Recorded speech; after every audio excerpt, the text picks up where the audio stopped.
Shalom, salam sejahtera bagi Bapak Ibu, saudara-saudara, anak-anak yang dikasihi oleh Tuhan Yesus Kristus. Jumpa kembali bersama saya Pendeta Eka di dalam renungan firman Tuhan pada hari ini, hari Selasa 7 Februari 2023. Sukacita dan damai sejahtera dari Tuhan Yesus kiranya menyertai kehidupan kita sekalian. Puji nama Tuhan. Pembacaan firman Tuhan hari ini sampai pada pembacaan Yeskiel pasal yang ke-18. Kiranya firman Tuhan memberkati kita sekalian.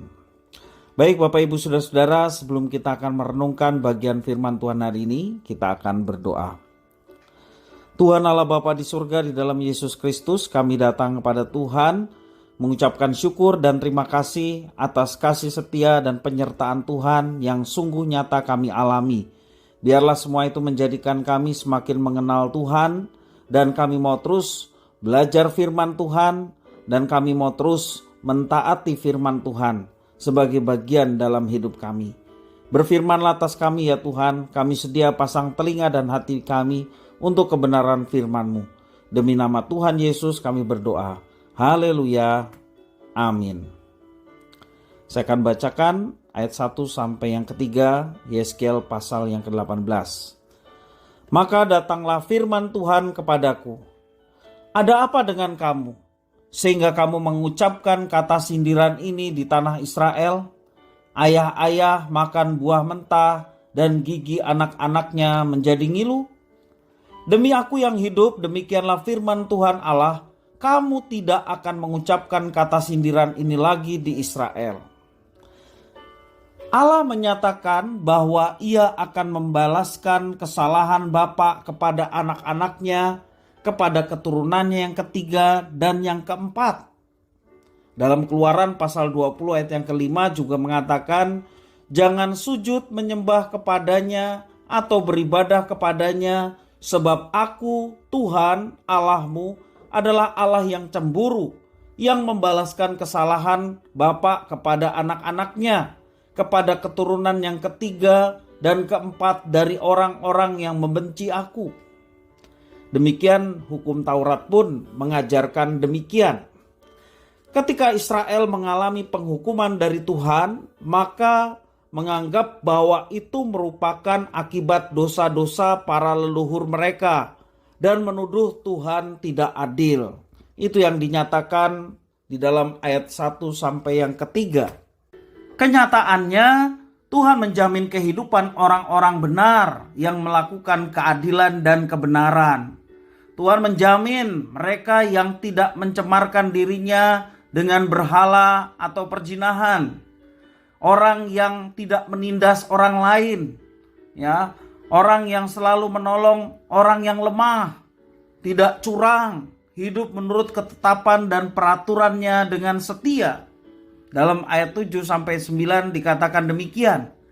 Tidak menindas orang lain, ia mengembalikan gadaian orang, tidak merampas apa-apa, memberi makan orang lapar, memberi pakaian kepada orang telanjang, tidak memungut bunga uang atau mengambil riba, menjauhkan diri dari kecurangan, melakukan hukum yang benar di antara manusia dengan manusia, hidup menurut ketetapanku dan tetap mengikuti peraturanku dengan berlaku setia.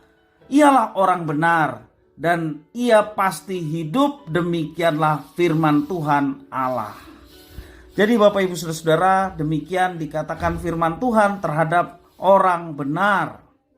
Apabila anak dari seorang benar melakukan segala tindakan kejahatan, maka anak itu harus dihukum mati.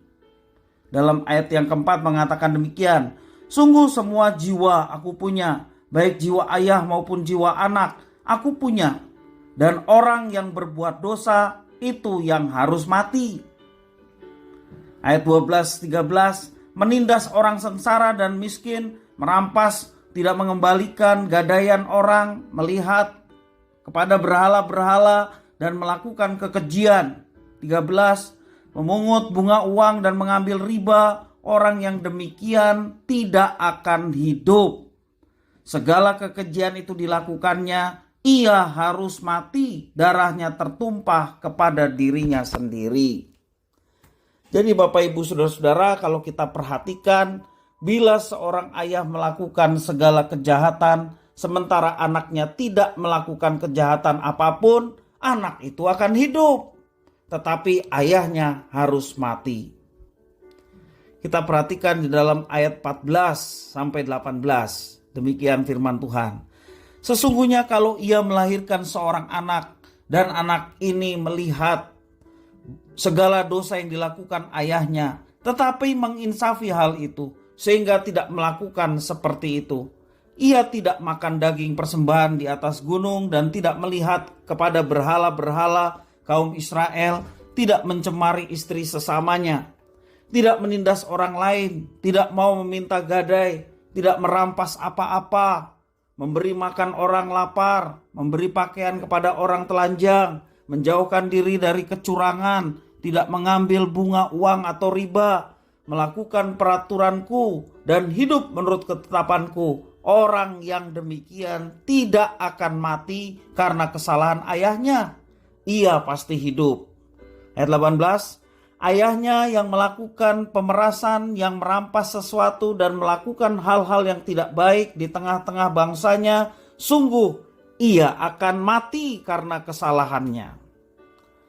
Kita perhatikan di sini, apabila seorang anak melakukan keadilan dan kebenaran, meski dia dilahirkan oleh ayah yang fasik, dia tidak perlu menanggung kesalahan atau dosa ayahnya.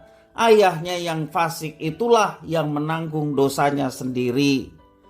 Demikian juga apabila seorang ayah memiliki anak yang hidup dalam kejahatan, tetapi ayahnya tidak melakukan kejahatan, hidup benar di hadapan Tuhan, maka ayahnya tidak menanggung kesalahan anaknya. Ayahnya hidup dan anaknya akan mati karena dosa-dosanya. Orang yang melakukan kejahatan, apabila ia berbalik dan melakukan kebenaran dan keadilan di hadapan Tuhan, Alkitab mencatat, maka orang itu akan hidup. Tetapi sebaliknya, apabila seorang benar berbalik dan melakukan segala kejahatan, menistakan Tuhan, maka ia harus mati. Itu yang dikatakan firman Tuhan. Bapak Ibu saudara-saudara yang dikasihi oleh Tuhan, ayat 26, 27 sampai 28 mengatakan, kalau orang benar berbalik dari kebenarannya dan melakukan kecurangan sehingga ia mati, ia harus mati karena kecurangan yang dilakukannya. Sebaliknya kalau orang fasik bertobat dari kefasikannya yang dilakukannya dan ia melakukan keadilan dan kebenaran, ia akan menyelamatkan nyawanya. Ia insaf dan bertobat dari segala durhaka yang dibuatnya, ia pasti hidup, ia tidak akan mati. Tuhan tidak berkenan atas kematian orang fasik, tetapi memberikan hidup kepada setiap orang yang bertobat dan melakukan kebenaran dan keadilan. Itu yang dimaksud dalam ayat yang ke-26 sampai ayat yang ke-28. Orang Israel tidak mau menerima hal ini dan terus mempersalahkan keputusan Tuhan. Itu yang dituliskan di dalam kitab Yeskiel 25 mengatakan, tetapi kamu berkata tindakan Tuhan tidak tepat.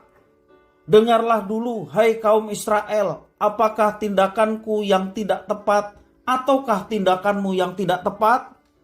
29 diulang dengan hal yang sama. Tetapi kaum Israel berkata, tindakan Tuhan tidak tepat. Apakah tindakanku yang tidak tepat, hai kaum Israel, ataukah tindakanmu yang tidak tepat? Tuhan tetap sabar dan meminta umatnya bertobat dan berpaling dari segala kedurhakaan mereka untuk memperbarui hati dan rohani mereka. Kita perhatikan dalam ayat yang 30 sampai 32. Demikian firman Tuhan.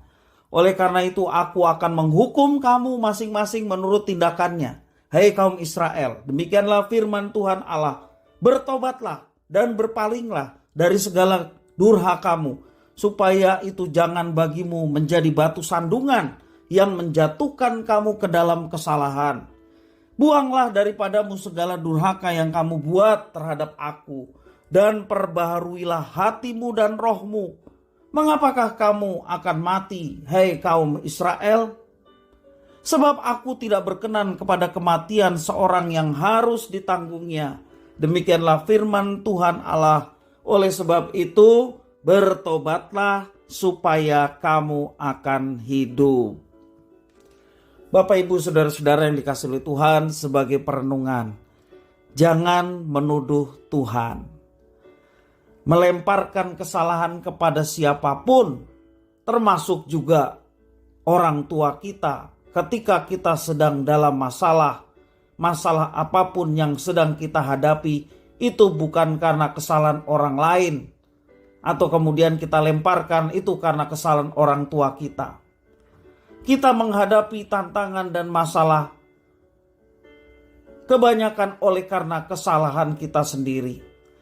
Dan kalau itu menjadi teguran bagi Tuhan atas keberdosaan kita, sebagaimana kitab suci mengajarkan, bertobatlah dan lakukanlah yang benar, yang adil. Maka Tuhan menerima pertobatan kita di dalam Yesus Kristus dan kita akan hidup. Bapak, Ibu, saudara-saudara yang dikasihi oleh Tuhan, kalau Tuhan masih mempercayakan kehidupan kepada kita, itulah kesempatan yang kita mau gunakan. Ketika kita salah, kita bertobat di hadapan Tuhan dan mengakuinya. Jangan kita mengeraskan diri kita, hati kita, dan juga jangan menyalahkan orang lain. Bertobatlah di hadapan Tuhan, lakukanlah yang benar, yakni firman Tuhan, maka kita akan hidup. Kiranya firman Tuhan memberkati kita sekalian. Kita berdoa. Tuhan Bapa di surga, di dalam Yesus Kristus, mengucapkan syukur terima kasih atas firman Tuhan yang mengajarkan kepada kami untuk introspeksi diri. Apakah yang kami kerjakan sungguh berkenan kepada Tuhan, atau banyak hal, kesalahan, dosa yang kami perbuat sehingga Tuhan mengizinkan masalah ada di dalam kehidupan kami, dampak dari setiap perbuatan dosa yang kami lakukan. Kalau itu menjadi teguran Tuhan, kami mau peka, kami mau bertobat dan mohon pengampunan atas segala dosa-dosa kami, dan kami mau berbalik kepada Tuhan dan mau mengikuti apa yang Tuhan firmankan. Terima kasih ya Tuhan atas firman-Mu. Jadikanlah kami menjadi pelaku-pelaku firman. Demi nama Tuhan Yesus kami berdoa. Haleluya. Amin.